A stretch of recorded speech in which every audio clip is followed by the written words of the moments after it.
Good evening friends. आज मैं lecture के माध्यम से आपको ये बताने की कोशिश करूँगा कि डिसेबिलिटी और इनवैलिड पेंशन क्या होते हैं। जब कोई एक एम्प्लॉई खासकर एक बेल्ट फोर्स को ज्वाइन करता हो, चाहे स्टेट पुलिस का हो, चाहे सेंट्रल पुलिस, चाहे आर्मी या और कोई भी डिफेंस फोर्स हो,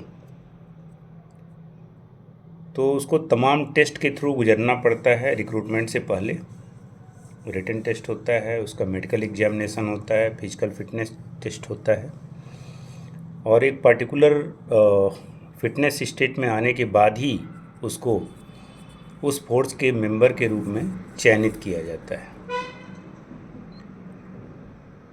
अब यदि with the passage of time service करते करते उसको कोई इंजरी हो जाती है या ऐसी कोई बीमारी हो जाती है जिसके कारण से वो अपने ड्यूटी को परफॉर्म नहीं कर पाता है, जो उसका ड्यूटी है, जो प्रोटोकॉल है ड्यूटी का, चार्टर ऑफ ड्यूटी है, उसको फॉलो नहीं कर पाता है और मेडिकली फिट नहीं है, तो इस एम्प्लाई को लो मेडिकल कैटेगरी में रखा जाता है। इट मीन्स कि वो सेप वन कैटेगरी में नहीं है।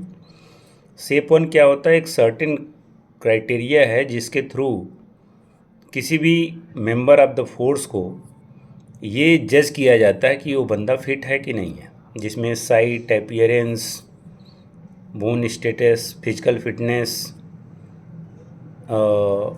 हियरिंग पावर, ये तमाम चीज़ों को देखा जाता है। अब जैसे ही एक कोई बंदा है जो लो मेडिकल कैटेगरी में आया, तो उसको पर्टिकुलर टाइम के बाद उसको रिव्यू किया जाता है और उसे यदि वो फिट हो जाता है तो वापस मेन स्ट्रीम में लाइन में लाते हुए सेप वन फिजिकल करते हुए उसको सारी फैसिलिटी, जो भी प्रमोशन और फाइनेंशियल बेनिफिट्स वो दी जाती हैं। अब ऐसा सिचुएशन लेते हैं कि जैसे एक बंदा है जो कि काफ़ी दिनों से एलएमसी है, लो मेडिकल कैटेगरी में है। अब उसके लिए क्या डिपार्टमेंट भी काफ़ी लंबे समय तक कैरी फॉरवर्ड नहीं कर सकता है, क्योंकि वो किसी डिपार्टमेंट के लिए उपयोगी नहीं रह गया। तो डिपार्टमेंट क्या उसे बोर्ड आउट करने की कोशिश करता है, जिसको इनवैलिडेशन बोर्डिंग आउट बोला जाता है। कि इनवैलिडेशन बोर्ड बैठाया जाता है और उस बंदे की फिजिकल फिटनेस को एसेस किया जाता है, मेडिकल फिटनेस को एसेस किया जाता है कि वो फिट है कि नहीं है। एक मेडिकल की टीम बैठाई जाती है, डॉक्टर्स की टीम होती है जो एसेस करती है और डिसाइड करती है कितना डिसेबिलिटी है उसको, कितना किस तरह से वो डिसेबल है कि वो अपना ड्यूटी परफॉर्म नहीं कर पा रहा है। तो यदि उसकी डिसेबिलिटी है जो कि गवर्नमेंट ड्यूटी के कारण है, that is due to attributable to government service, जो नेचर ऑफ जॉब होता है उसको देखते हुए, या फिर due to aggravated form of service.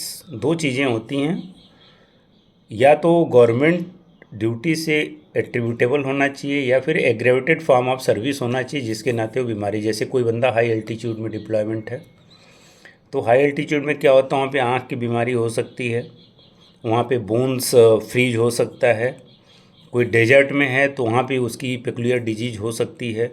कोई नेवी का बंदा है या फिर कोस्टल गार्ड का है तो लंबे समय तक समुद्र में रहने के नाते उसकी ड्यूटी ऐसी होती है कि उसको स्लीपिंग डिसऑर्डर हो सकता है।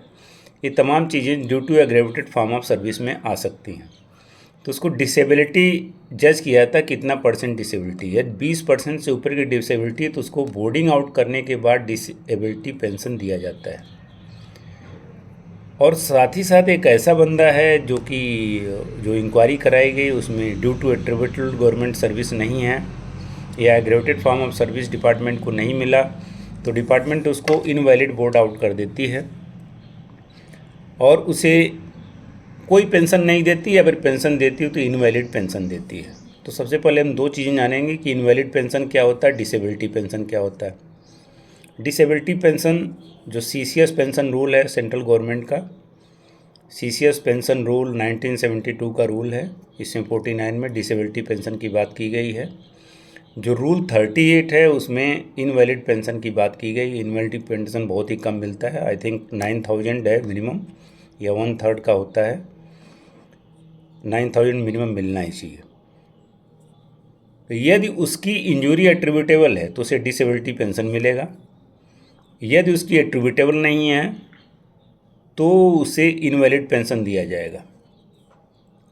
अब यहाँ पे इम्पॉर्टेंट बात ये है कि मान लीजिए कोई ट्रेनिंग करने के लिए भी किसी फोर्स में ज्वाइन करता है, बट उसको ट्रेनिंग के दौरान इंजरी हो जाती है और कई बार उसको मौका देने के बाद उसको बोर्ड आउट कर दिया जाता है, उसको नौकरी से उसकी सर्विसेज को टर्मिनेट कर दिया जाता है, तो उस केस में उसे इनवैलिड पेंशन मिलेगा। लेकिन कई जगह देखने में आया कि उसको 10 साल की क्वालिफाइंग सर्विस होनी चाहिए तभी दिया जाता है, जबकि ऐसा किसी रूल में नहीं है। यदि उसने सर्विस के दौरान उसको चोट या ड्यूटी लगी है तो उसे पेंशन देना पड़ेगा। डिसेबिलिटी उसके दिखाई डिसाइड की गई कितना डिसेबलमेंट है तो उसे डिसेबिलिटी पेंशन दिया जाएगा, और यदि वो नहीं तो इनवैलिड पेंशन उसे दिया जाएगा। तो अभी दिल्ली हाई कोर्ट ने एक हाल ही एक case Parvinder Singh versus union of India में, जो कि कोस्टल गार्ड में उत्तम नाविक था पिटिशनर, उसको 2002 का भर्ती है, 2013 में उसको बोर्ड आउट कर दिया जाता है और उसको इनवैलिड पेंशन दिया जाता है। वो डिसेबिलिटी पेंशन के लिए रिक्वेस्ट करता है, अपने डिपार्टमेंट में एप्लीकेशन देता है, पिटीशन देता है, जिसको रिजेक्ट कर दिया जाता है। डिपार्टमेंट ये बोलता है कि आप इनवैलिड पेंशन के ही हकदार हैं, क्योंकि आपका जो डिसेबिलिटी हुई है वो not because of government service या एग्रेवेटेड फॉर्म ऑफ सर्विस नहीं है। तो उसके बाद से वो दिल्ली हाई कोर्ट में रिट फाइल करता है। अल्टीमेटली दिल्ली हाई कोर्ट उसके रिट को एक्सेप्ट करता है और पिटिशनर को रिलीफ भी देता है। उसमें ग्राउंड यही था कि उसका नेचर ऑफ जॉब है वो लंबे समय तक डिप्लॉयमेंट होने के नाते स्लीपिंग डिसऑर्डर उसको हो सकता है और उसे डिसेबिलिटी पेंशन देना चाहिए।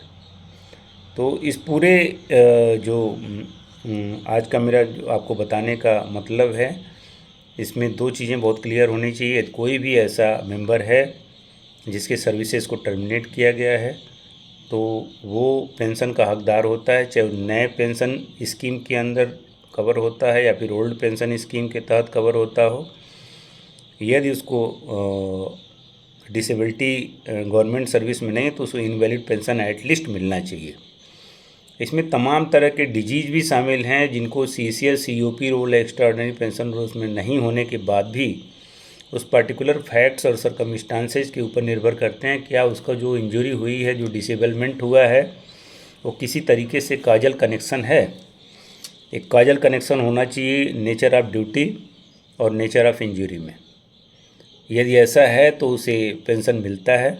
उसमें और भी सारे 5 तरह के क्लासिफिकेशन दिए गए हैं, किस किस तरह से होगा, कौन कौन सी बीमारी को दिया जाएगा।